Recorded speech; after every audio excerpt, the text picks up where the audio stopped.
Hola, me llamo Rafaela. En este módulo hablaremos sobre los métodos estadísticos para generar pronósticos hidrológicos subestacionales y estacionales. El enfoque estadístico se basa en las relaciones entre las variables de interés que se quieran pronosticar, como el caudal, y las variables climáticas o condiciones hidrológicas iniciales. La imagen muestra que, para realizar pronósticos basados en métodos estadísticos, necesitamos dados históricos observados, necesitamos conocer el estado actual del río que estamos estudiando y con eso extraer relaciones estadísticas entre los datos de entrada que permitan realizar pronósticos futuros, como lo muestra la línea roja en el gráfico. Disponemos de varios métodos estadísticos en la literatura, desde los más sencillos, como la regresión lineal, los métodos de persistencia hidrológica y los análogos históricos, hasta métodos que capturan relaciones más complejas entre las variables, como el método de la probabilidad conjunta bayesiana.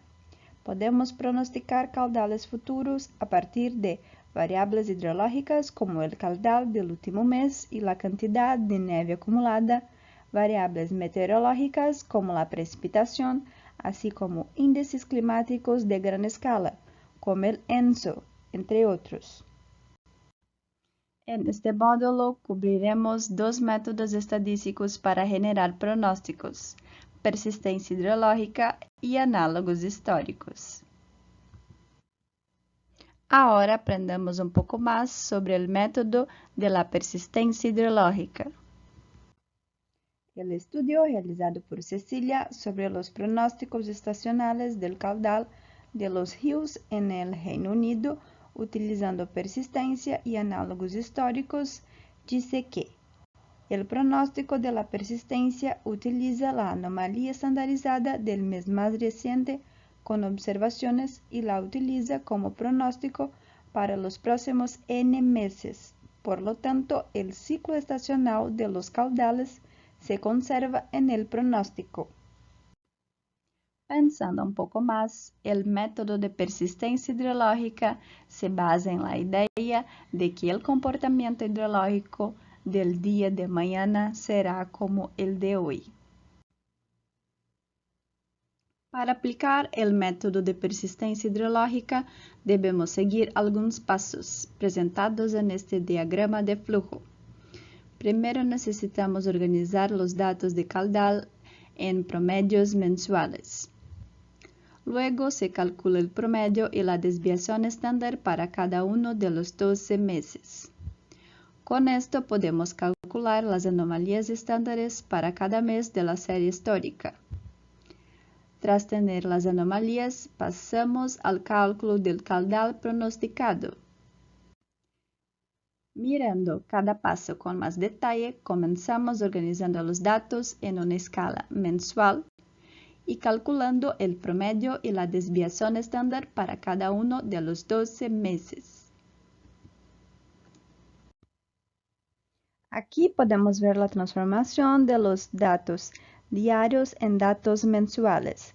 Por lo general, los valores se transforman posteriormente utilizando alguna función, por ejemplo, logarítmica, para que la distribución de los caudales se acerque más a la normal. A partir de los valores transformados, podemos calcular la anomalía de cada valor de la serie histórica.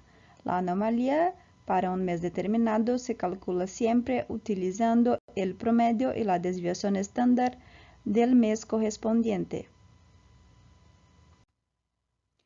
Aquí podemos ver el gráfico de anomalías a lo largo de la serie histórica, hasta el momento presente. Lo que vamos a hacer ahora es persistir la anomalía más reciente, es decir, asumir que la misma se repetirá en los meses futuros. Para obtener el pronóstico, invertimos la ecuación anterior y aplicamos las estadísticas de los meses objetivo del pronóstico.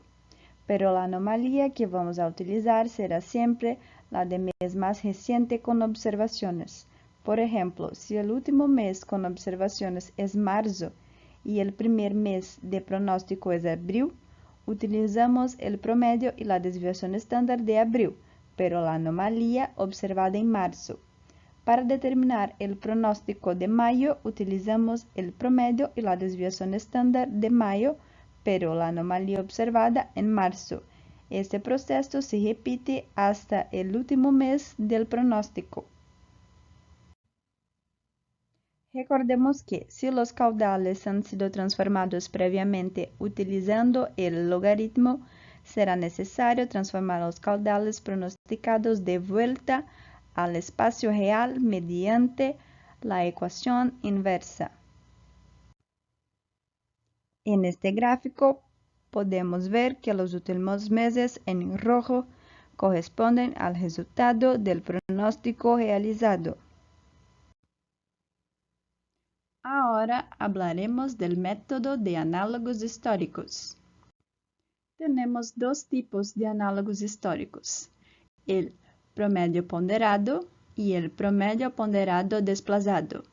En este módulo hablaremos del primero, es decir, del método de análogos históricos con promedio ponderado.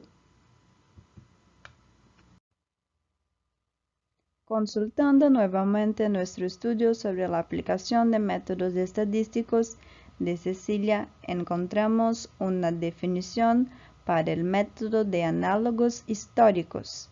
Análogos históricos asumen que secuencias históricas de los caudales y que son similares a las observaciones recientes en los meses correspondientes del calendario serán representativos de los caudales futuros. Considerando el diagrama de flujo de la aplicación del método, el paso 1 implica la transformación de los datos de caudal mensual, seguido del cálculo de los promedios y las desviaciones estándares para cada mes del calendario. El paso 3 calcula las anomalías estandarizadas y luego identifica posibles candidatos análogos. Posteriormente, se evalúan los posibles análogos y se seleccionan los análogos históricos con el menor RMSE. Finalmente, el último paso genera el pronóstico de caudal promedio. Mirando cada paso con más detalle, comenzamos organizando los datos en una escala mensual y calculando el promedio y la desviación estándar para cada uno de los 12 meses. Aquí podemos ver la transformación de datos diarios en datos mensuales. Típicamente aplicamos la transformación de caudales de la misma forma que lo realizamos en el método de persistencia. Esta etapa también es muy similar a la de la persistencia hidrológica. Debemos calcular la serie mensual de anomalías, siempre utilizando la desviación estándar y el promedio del mes correspondiente al caudal en cuestión. Ahora identificaremos la secuencia de mes de interés para la que vamos a buscar datos históricos. Los meses de interés corresponden a los meses recientes del calendario en los que hay datos observados. Por defecto, utilizamos los últimos 6 meses. Si esos meses corresponden a julio-diciembre, esta sería la secuencia de anomalías mensuales buscadas en los datos históricos, en cada uno de los años disponibles. Denominaremos esta secuencia como análogos potenciales, que tienen una duración de 6 meses. También tenemos el pronóstico asociado a cada análogo potencial para el horizonte de interés. En nuestro caso, son las secuencias de anomalías mensuales posteriores al último mes del análogo, diciembre, es decir, para los meses de enero, febrero y marzo. Aquí podemos observar la lógica detrás de la selección de análogos potenciales basados en los meses de julio-diciembre, cada uno con una duración de 6 meses. De Ana.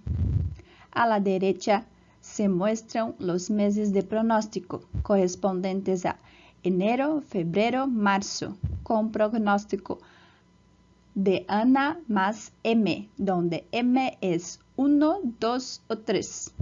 Tomando 1991 como ejemplo de análogo potencial, los meses recientes seleccionados de julio a diciembre corresponden a 1991 y los meses de pronóstico correspondientes de enero a marzo ya forman parte de 1992 y así sucesivamente.